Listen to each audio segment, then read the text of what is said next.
আল্লাহ সাল্লাল্লাহু সবচাইতে শ্রেষ্ঠ জিকির লা ইলাহা, এর চেয়ে শ্রেষ্ঠ জিকির আছে? কথা বলেন।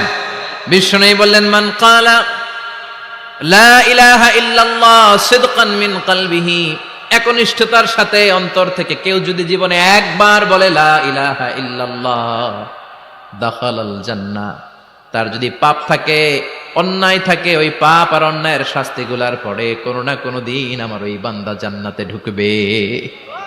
একবার যদি খালিসান মিন কলবিহি সে পড়ে লা ইলাহা ইল্লাল্লাহ, তার জন্য জান্নাতকে অবধারিত করে দিয়েছে কে?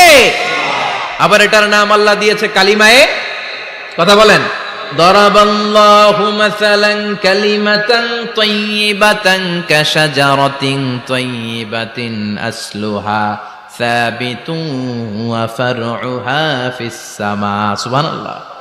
পবিত্র বাণী এটা কালিমায়ে তাইয়িবা।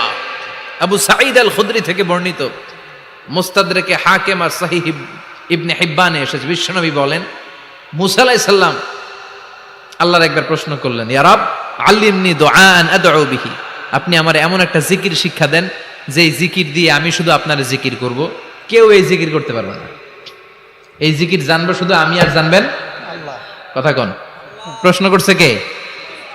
হ্যাঁ, কাকে করেছে? আল্লাহ এমন একটা জিকির শিখান যেই জিকির কেউ জানে না, আমি জানবো, আর ওই জিকির দিয়ে